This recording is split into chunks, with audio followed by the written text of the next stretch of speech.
로마서 8장 31절에서 39절, 제가 가지고 있는 성경 신약 성경 250페이지입니다. 찾으신 줄로 알고 저와 여러분이 한 절씩 교독하겠습니다. 그런즉 이 일에 대하여 우리가 무슨 말을 하리요?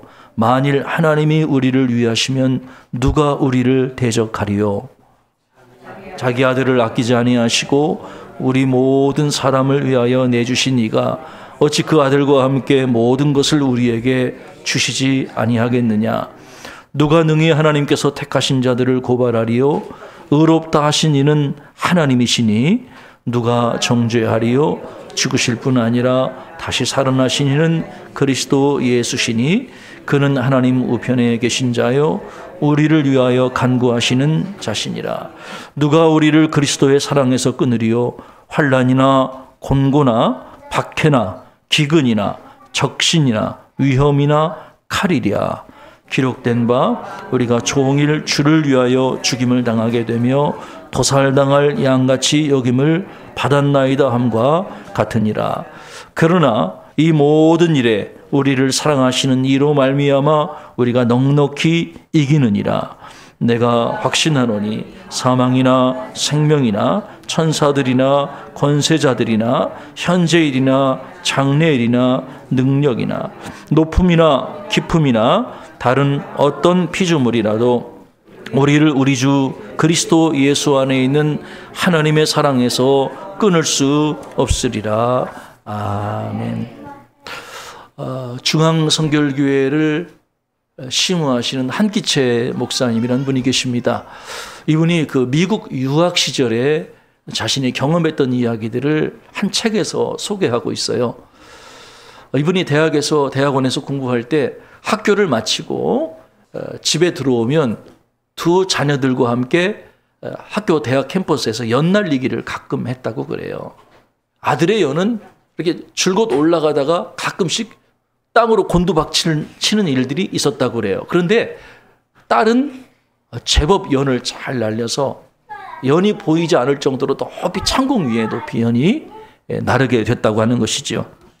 이분이 장난삼아서 딸에게 이렇게 물었습니다. 신영아, 내 연 어디 갔어? 딸이 확신 있게 아버지에게 이렇게 대답을 하죠. 아빠 아니에요. 연은 보이지 않지만 저 하늘 높이 지금 날고 있어요. 그러자 아빠가 묻습니다.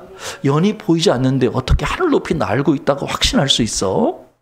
그러자 딸 아이가 이렇게 아빠에게 대답했다고 그래요. 아빠, 이 연줄을 한번 만져보세요. 저 하늘에서 이 연줄을 팽팽히 잡아당기고 있는 것이 손끝에 느껴지잖아요. 이렇게 대답을 했다고 그래요. 여러분 이야기 듣고 무엇을 느끼세요? 비록 우리 눈에 보이지 않을지라도 그 연과 나의 손이 연줄로 팽팽하게 당겨진 그 긴장감을 통해서 연이 아직 날고 있다는 확신을 우리가 가질 수가 있잖아요. 산모가 새 생명을 잉태하면 10달 동안 사랑으로 뱃속에서 품고 있습니다. 드디어 10달이 되어 아이가 이 세상에 태어나면 엄마와 아기를 연결하고 있던 탯줄이 끊기게 되죠. 그리고 이제 태어난 아이는 자가호흡으로 자기 숨을 쉬게 되고 탯줄의 도움 없이도 자기 스스로 숨을 쉬면서 엄마의 사랑으로 양육을 받게 됩니다. 마치 우리와 하나님과의 관계도 이렇다는 생각이 들어요. 엄마의 뱃속에 있을 때 우리는 기억하지 못하죠. 그러나 엄마의 뱃속 안에 있을 때 엄마와 내 몸이 탯줄로 이렇게 연결되어 있듯이 하나님과 우리 사이도 보이지 않는 사랑의 끈으로 우리가 연결되어 있다는 것을 여러분 알고 계십니까? 하나님이 그 사랑의 끈으로 우리에게 공급해 주시고 우리에게 힘을 주시고 우리를 도와주시는 분명히 사랑의 끈이 저와 여러분과 하나님과 연결되어 있다는 것이죠. 가끔 TV를 보면 권투 경기가 나와요. 좁은 링 위에서 사각형 링 위에서 두 선수가 이를 악물고 주도권을 잡기 위해서 열심히 펀치를 날립니다. 한 3분인가 열심히 하고 난 다음에 땀을 뻘뻘 흘리고 땡 종이 치면 이제 쉬는 시간 자기 코너로 들어가야 돼요. 구석으로 가는 거죠. 정해진 코너에 들어가면 어떤 사람이 확 와서 그 자기 선수를 앉을 수 있도록 의자를 갖다 주고 막 물을 마시게 하고 어깨를 막 주물러 주고 수건으로 땀을 닦아줘요. 그리고 응원을 하죠. 야, 너 할 수 있어, 할 수 있어. 잘했어, 잘했어. 근데 다음 라운드에서는 이렇게 한번 공격해봐 하고 전략을 알려주기도 하죠. 역시 여러분, 그 사람을 사람들이 뭐라고 부르는지 아세요? 코너맨이라고 불러요. 코너맨. 왜 코너맨이냐? 코너에 진을 치고 있다가 선수를 응원한다는 그런 개념인 거죠. 여러분, 코너맨 이야기 들으면서 혹시 떠오르는 분 안 계시지 않으세요? 우리가 지쳐있을 때마다, 신앙생활 인생에 살면서 많이 지쳐있고 낙심할 때마다 우리를 응원해 주시고 우리를 도우시고 우리에게 전략을 가르쳐 주시는 그런 분 기억나지 않으세요? 하나님은 우리가 영적 싸움에서 승리하도록 누군가를 우리에게 보내주셨어요. 바울이 26절에서 이렇게 이야기합니다. 우리 26절 한번 찾아서 같이 읽어보십시다. 이와 같이 성령도 우리의 언약함을 도우시나니 우리는 마땅히 기도할 바를 알지 못하나 오직 성령이 말할 수 없는 탄식으로 우리를 위하여 친히 간구하시느니라. 여러분, 저와 여러분은 연약합니다. 자주 넘어져요. 때로 우리는 교만합니다. 때로 우리는 두려워하죠. 그때마다 우리를 도와주시는 분이 계세요. 하나님이 우리를 사랑하셔서 우리의 연약함을 도우실 수 있는 두 분을 우리에게 보내주셨죠.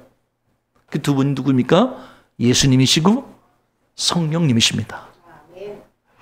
여기서 성령님이 우리의 연약함을 돕는다고 할 때 이 돕다라는 헬라어 단어가 어떤 의미가 있을까요? 그것은 서로 마주보고 함께 붙들다라는 그런 의미를 돕다라는 단어에 가지고 있어요. 혹시 여러분 여기 남자 집사님들 군대 가셨을 때 그런 경험 해보셨죠? 쉬는 날 일과를 마치고 주말 같은 때 뭐 하면 모포를 텁니다. 기억나세요? 모포 털기 기억나세요? 사각형 모포를 이제 일주일에 한 번씩 좀 털어주는데 그때 어떻게 텁니까? 혼자 털지 않지요. 꽤 큰 모포를 둘이서 서로 마주 잡죠. 그 모서리를 두 손으로 잡고 마주 보면서 리듬에 맞춰서 구령에 맞춰서 하나 둘 빵 하나 둘 빵 이렇게 털어요. 근데 이게요 호흡이 잘 맞으면 어쩔 때는요 대포 소리가 나요. 모포 터는데 빵빵 소리가 납니다. 서로 마주보고 함께 붙들고 있는 그런 상태를 돕다라는 단어로 쓰이고 있어요. 만약에 모포를 털다가 한 사람이 몸이 좋지 않아서 컨디션이 아주 지쳐 있어요. 그래도 모포 끝을 잡고 있어야 돼요. 그러면 힘 좋은 상대방이 열심히 모포를 털기만 해도 소리가 제법 크게 납니다. 이게 무슨 말일까요? 중요한 것은 나의 연약함을 바라보는 것이 아니라 우리 상대편에서 힘있게 나를 도와주시는 성령님의 은혜를 바라봐야 한다는 거예요. 나는 연약해요. 나는 지쳐 있어요. 그러나 사명을 놓지 않고 끝까지 붙들고 있을 때 성령께서 우리를 도우시고 힘있는 강한 성령의 은혜로 우리를 도와주신다고 하는 거예요. 여러분 얼마나 큰 위로가 되겠어요. 나의 연약함을 성령님이 도와주신다고 할 때 그 말씀이 얼마나 우리에게 위로가 되느냐는 거죠. 특별히 우리는 기도 생활에서 자주 낙심하거든요. 기도 생활에서 도움이 많이 필요해요. 기도하다가 낙심해서 기도할 힘을 잃을 때가 많이 있거든요. 기도문이 닫힐 때가 있죠. 때로 우리는 은밀한 죄의 유혹을 이기지 못하고 있다가 기도가 또 막히는 경우도 있어요. 그게 저와 여러분들의 경험하는 연약함이라고 하는 거예요.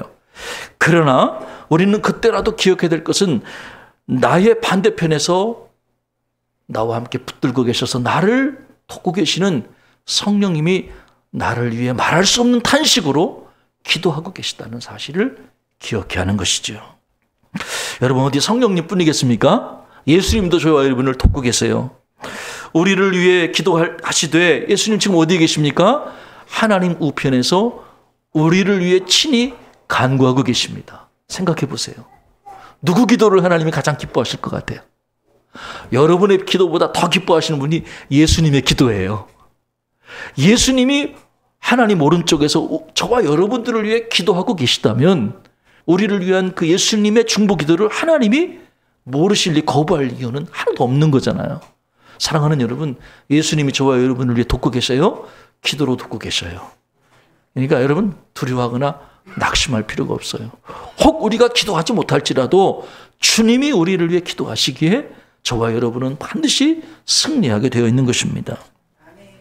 왜 사도 바울이 과연 로마 교회 성도들에게 이런 이야기를 하고 있는 것입니까? 지금 로마 교회의 어떤 상태가 호의적이지 않았기 때문에 그래요. 굉장히 어려운 상황에 점점 깊어지고 있었기 때문이죠. 로마에서는 아우구스투스 이후에 황제 숭배 사상이 이제 막 이렇게 고조되고 있던 시기였어요. 그래서 로마 시민은 로마 황제에게 충성하는 것이 시민의 덕목으로 여겨지기도 했죠. 그러나 여러분 기독교인들은 어떻습니까? 기독교인들은 황제 숭배를 거절했죠. 오직 우리 주 예수 그리스도만이 우리의 주님이라고 그들은 고백했죠. 그리고 로마 황제에게 절대로 숭배할 수 없다고 고백했습니다. 이런 그 기독교인들의 신앙이 로마 황제 숭배에 만연되어 있던 로마 사회에서 환영받을 일은 없었던 것이죠. 심지어 기독교인들은 매주 모여서 성찬식을 함께 했습니다. 그래서 로마 사회들은 의심의 눈초리로 기독교인들의 성찬식을 바라봤죠. 예수께서 뭐라고 말씀하셨냐면 내 살은 참된 양식이요 내 피는 참된 음료로다 이렇게 말씀하셨어요.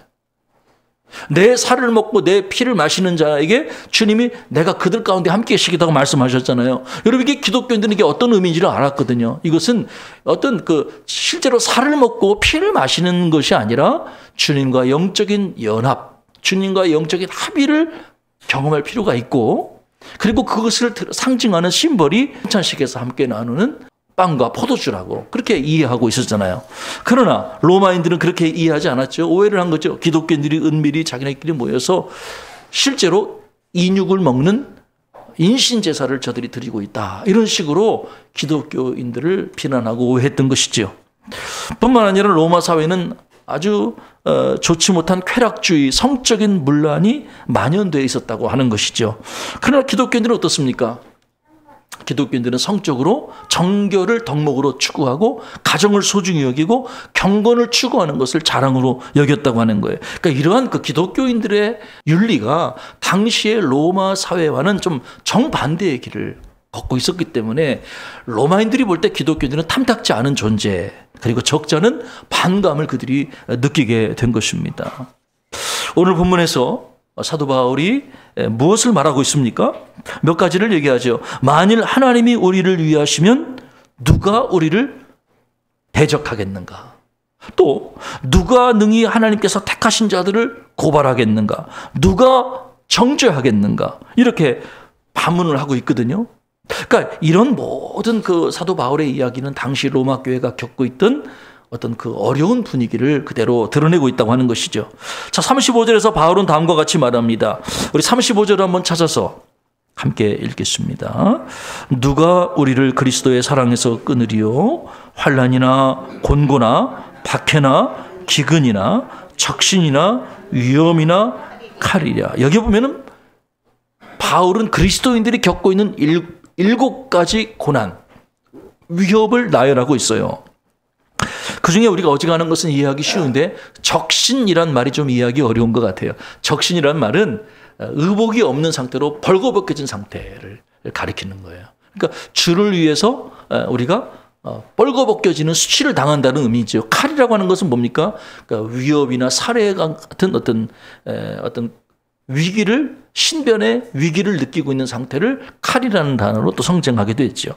여러분 이러한 단어들은 당시 기독교인들이 겪고 있던 어떤 위협을 고난을 상징적으로 드러내고 있는 것이죠. 사랑하는 여러분, 저와 여러분이 지금 우리가 예수 그리스도를 믿는다고 해서 이런 그 적신이나 칼의 위협을 받는 것은 아니지요. 그러나 우리가 그리스도를 섬긴다는 이유로 우리가 고난을 감수해야 되거나 또는 우리가 내려놔야 될 그런 어떤 환경들은 없을까요? 얼마 전에 우리 권사님들과 함께 청주에 있는 시동교회를 방문했습니다. 시동교회를 설립하신 분은 고 김기봉 집사님이셨어요.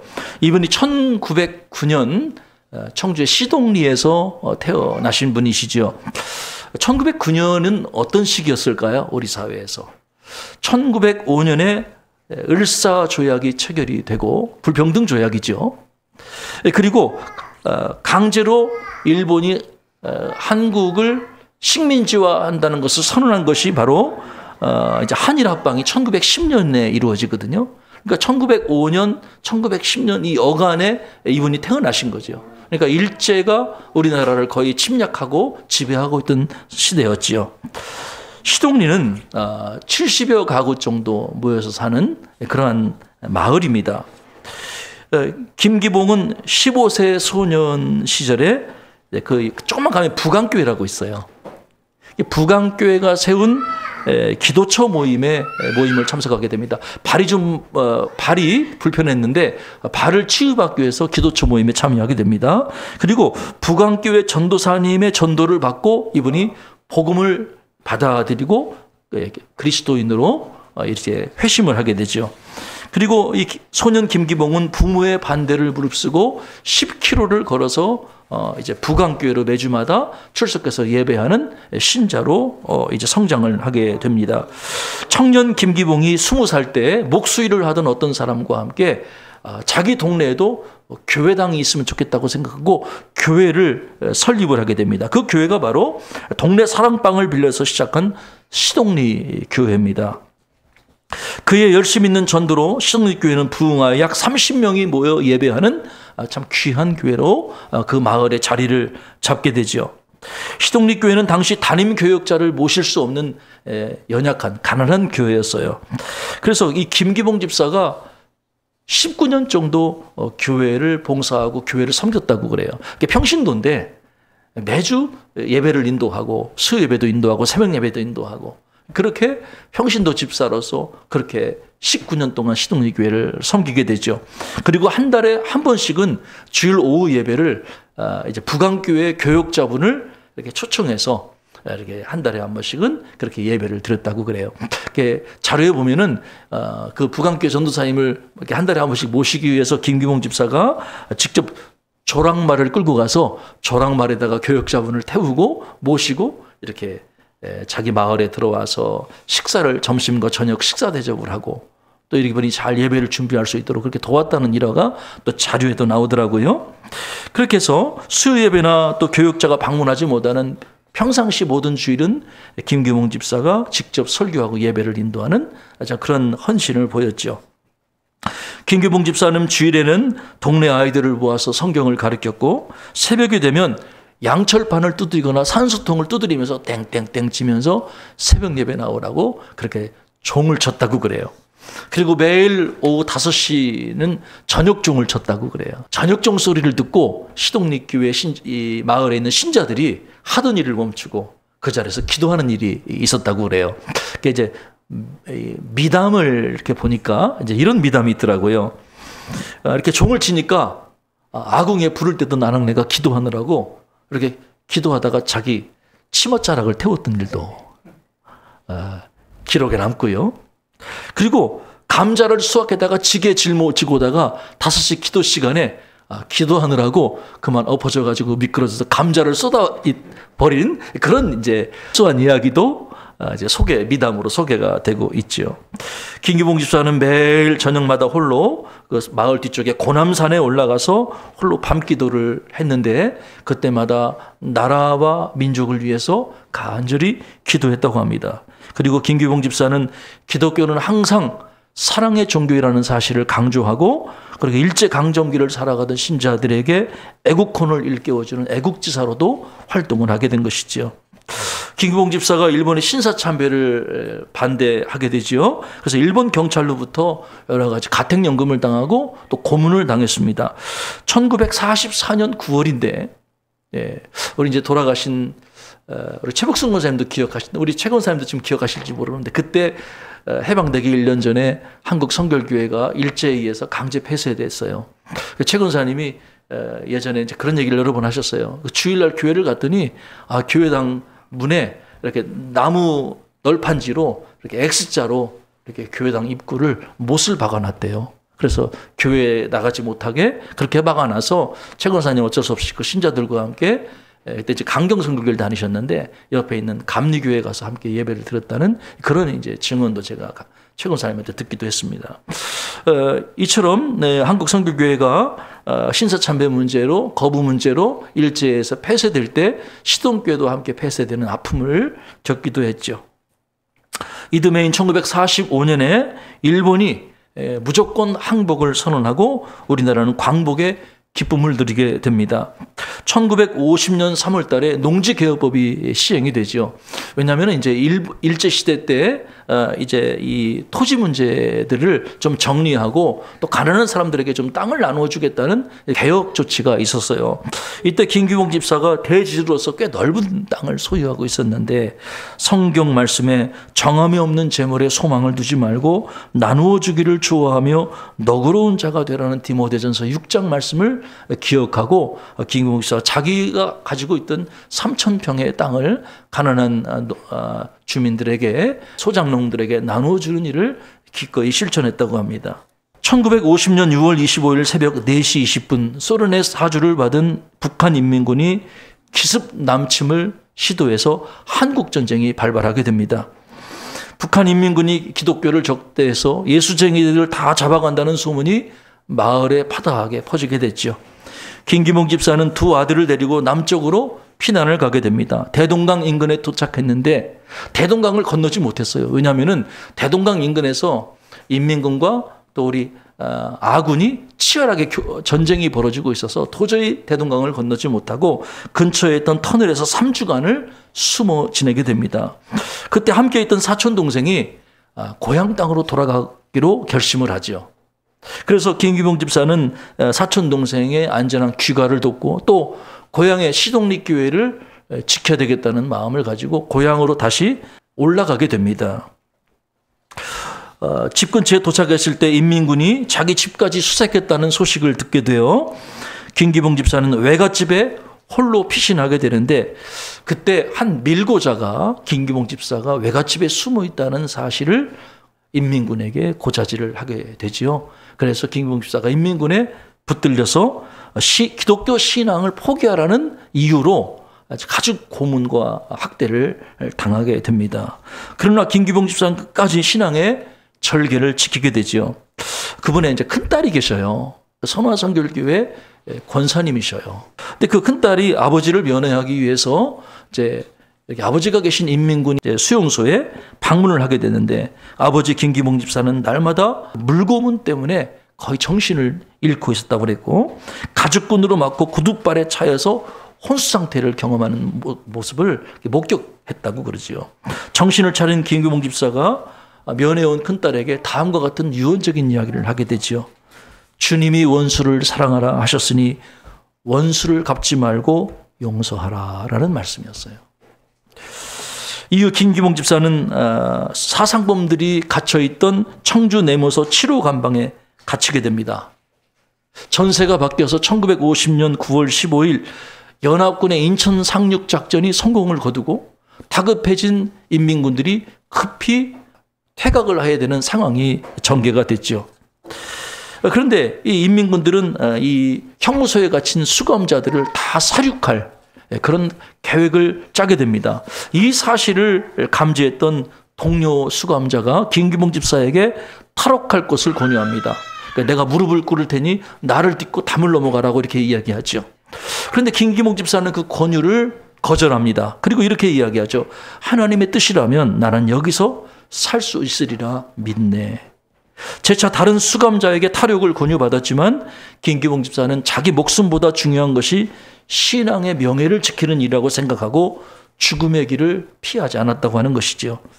결국 9월 24일 오후 9시경 캄캄한 칠흑 같은 어두운 밤에 황급히 후퇴하던 인민군들이 청주 형무소 수감되어 있던 220명의 정치범, 우익인사들 이런 자들을 여기 보면 지금의 현재 당산공원이라고 하는 그런 이제 좀 넓은 터에다가 다 모아놓고 어떤 이는 총으로 쏴서 죽이고 어떤 이는 둔기로 머리를 쳐서 죽이게 됩니다. 그리고 함께 안매장 하게 되죠. 여기저기 시신이 널브러져 있고 그때 김규봉 집사도 죽음을 당하게 됩니다. 학살이 벌어진 후에 열흘이 지나서야 유가족들이 청주 형무소 뒤에 이제 당산공원에 도착을 하게 됩니다. 그리고 김기봉 집사의 시신을 수습하려고 했으나 시신을 발견하지 못하게 되죠. 그래서 가족들은 어쩔 수 없이 평소 고인이 입고 다니던 흰옷, 하얀 두루마리 옷 같은 걸 잘 입으셨대요. 그 옷을 산소에 묻고 그리고 장례 예식을 치르게 됐습니다. 24년 교단 차원에서 순교자 선정 특별위원회를 구성해서 그리고 다양한 연구와 현장을 실사하게 됐어요. 제가 우리 권사님들과 방문해 보니까 그 목사님 얘기하시기를 순교자로 선정되는 게 결코 쉽지가 않대요. 순교자위원회를 하려면 1차, 2차, 3차 여러 차례에 걸쳐서 철저한 고증이 되고 자료들이 있어야 되고 근거가 있어야 된다고 하시더라고요. 그래서 모든 과정들을 작년에 마치고 드디어 올해 2025년 6월에 기독교 대한선결교회 총회에서 김기봉 집사를 순교자로 확정하게 됐습니다. 저희가 이제 권사님들 모시고 몇 주 전 되죠? 몇 주 전에 방문했는데 참 감사한 것은 그 목사님이 저희 교회 방문이 순교자 지정된 다음에 첫 번째 방문이라고 하시더라고요. 그래서 더 뜻깊었어요. 얼마나 감사한지. 오늘 본문에서 사도 바울이 확신에 찬 어조로 다음과 같이 고백하잖아요. 누가 우리를 그리스도의 사랑에서 끊으리요? 환난이나 곤고나 기근이나 적신이나 위험이나 칼이랴. 다른 아무 피조물이라도 우리를 우리 주 그리스도 예수 안에 있는 하나님의 사랑에서 끊을 수 없느니라. 할렐루야. 사도 바울이 이렇게 확신할 수 있었던 근거가 뭘까요? 자기 아들을 아끼지 아니하시고 우리를 위해 내어주신 하나님의 사랑을 그가 체험했기 때문인 것이죠.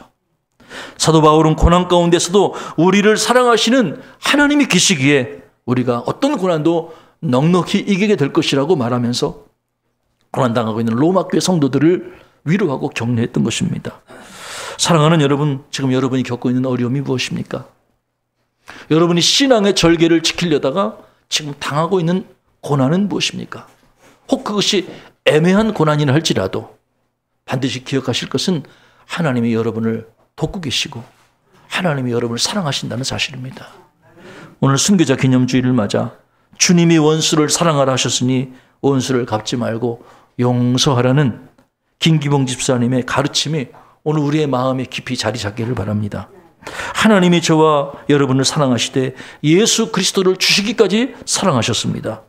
그러기에 저와 여러분이 고난 가운데도 예수 그리스도의 사랑을 확신하고 이웃 사랑을 실천하기를 바랍니다. 오늘 순교자 기념주일을 맞아 우리의 신앙을 돌아보고 하나님을 사랑하고 이웃을 사랑하는 삶을 새롭게 다짐하는 귀한 계기가 되어지기를 주님의 이름으로 축복합니다. 기도하시겠습니다. 하나님, 우리에게 앞서간 신앙의 선조들을 허락해 주셔서 그들의 삶과 신앙을 본받아 하나님을 사랑하고 이웃 사랑을 실천할 수 있도록 우리를 격려해 주시니 감사합니다. 우리가 하나님을 섬기는 일에 있어서 여러 가지 고난이 예상되지만 그러나 우리를 사랑하시는 하나님으로 인해 끝까지 이길 것을 믿습니다. 자, 인내하고 감당하며 하나님을 의지하는 저희들이 될 수 있도록 도와주시옵소서. 예수 그리스도의 이름으로 간절히 기도하옵나이다. 아멘.